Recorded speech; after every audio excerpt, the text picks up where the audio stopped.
रीवा में छुट्टी के दिन घूमने की 10 शानदार जगह।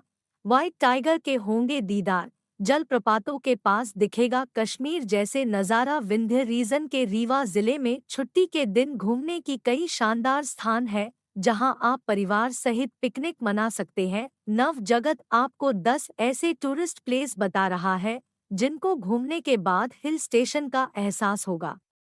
Number 1, Mukundpur tiger safari.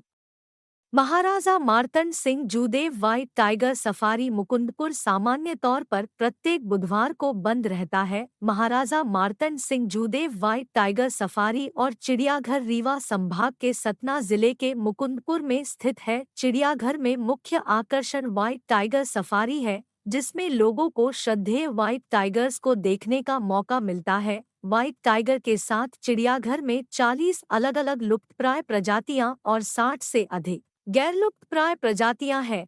Safari सुबह 9 बजे से शाम 5 बजे तक खुली रहती है। इस बीच व्हाइट टाइगर से लेकर बंगाल टाइगर, हिरण, भालू, बारहसिंघा सहित अन्य जीव देख सकते हैं। नंबर 2, रानी तालाब। रीवा शहर के दक्षिणी भाग में स्थित रानी तालाब भक्तों की आस्था का केंद्र है। यहाँ आप परिवार सहित घूम फिर सकते हैं। साथ ही शाम को वोटिंग कराई जाती है। मान्यता है कि सदियों पहले लवाना जाति के लोगों ने तालाब को खोदा था। तब रीवा राजघराने की महारानी कुंदन रक्षा बंधन के दिन पूजा करने गई थी, जहां वे प्रसन्न होकर लवाना जाति के लोगों के हाथ में रक्षा सूत्र बांध दिया। तब लवाना जाति के लोगों ने महारानी को भेंट स्वरूप तालाब दे दिया। तब से यह रानी तालाब के नाम से जाना जाता है। नंबर 3, रीवा का किला। बघेल साम्राज्य के किले का इतिहास 400 वर्ष पुराना है। कहा जाता है कि महाराजा व्याघ्रदेव से लेकर वर्तमान महाराजा पुष्पराज सिंह तक 35 पीढ़ियों का शासन रह चुका है। बाहर से आने वाले पर्यटकों के लिए रीवा का किला आकर्षण का केंद्र रहता है। इसके पीछे 2 नदियां हैं जो किले को प्राकृतिक सुंदरता प्रदान करती है। मुख्य द्वार भारतीय वास्तुकला का एक अच्छा उदाहरण है। यह पर्यटकों को आवास प्रदान करता है। इसमें एक रेस्तरां और एक संग्रहालय है। घूमने के लिए कैनन, शाही चांदी का सिंहासन, संग्रहालय हॉल का झूमर, हथियार गैलरी और सफेद बाग गैलरी शामिल है। नंबर 4, गोविंदगढ़ का तालाब। गोविंदगढ़ का झील रीवा जिले में प्रसिद्ध झीलों तालाब में एक है। गोविंदगढ़ पैलेस इसी झील के किनारे बनाया गया है। झील से घिरे होने के कारण गोविंदगढ़ पैलेस का नज़ारा प्राकृतिक दिखता है। कहा जाता है कि गोविंदगढ़ झील महाराजा रीवा की ग्रीष्मकालीन राजधानी हुआ करती थी। यह पैलेस रीवा से 18 किलोमीटर दूरी है, जो 13,000 वर्ग मीटर के क्षेत्र में फैला हुआ है। यह तालाब पर्यटकों व पक्षी प्रेमियों के लिए स्वर्ग माना जाता है। कहते हैं कि यहाँ साल भर अनेक पक्षी आते हैं और इस झील में रहते हैं। नंबर 5, क्योटी जलप्रपात। रीवा जिले का क्योटी जलप्रपात भारत का 24वां सबसे ऊंचा झरना है, जो शहर से 40 किलोमीटर व सिरमौर से 10 किलोमीटर दूर स्थित है। यह झरना महाना नदी पर बना है।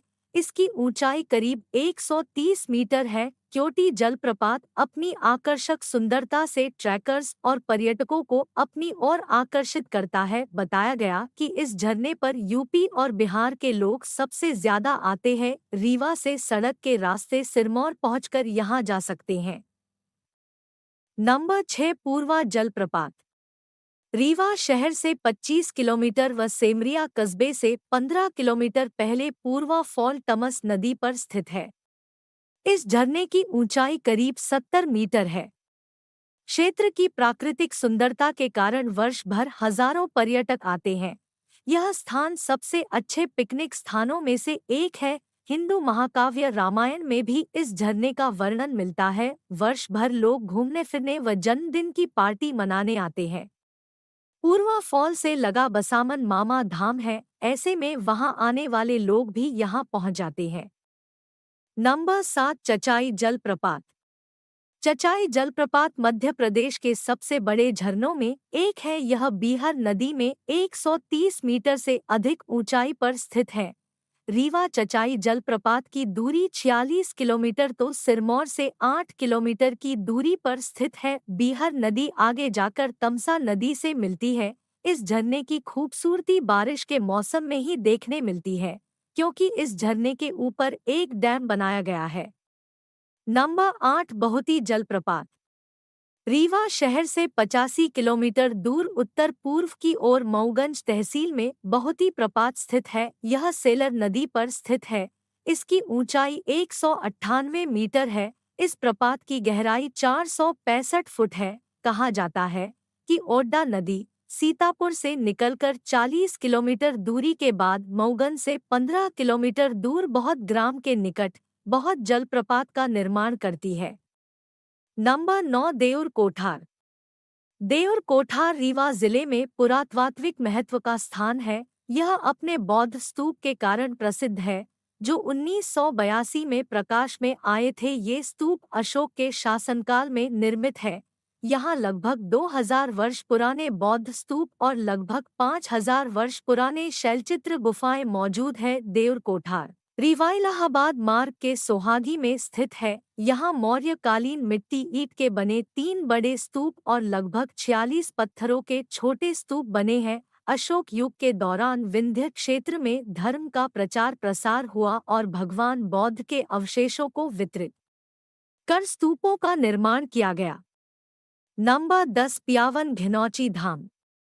घिनौची धाम, जिसे पियावन के नाम से जाना जाता है, यह अतुलनीय ऐतिहासिक, प्राकृतिक एवं धार्मिक पर्यटन स्थल रीवा जिले से 42 किलोमीटर दूर सिरमौर की बरदहा घाटी में है। प्रकृति की अनुपम छटा के बीच यह धाम धरती से 200 फीट नीचे और लगभग 800 फीट चौड़ी प्रकृति की सुरम्य वादियों से घिरा हुआ है। प्राकृतिक झरने का श्वेत जल भगवान भोलेनाथ का 12 महीने निरंतर जलाभिषेक करता है, जिसे देखना रोमांचकारी है।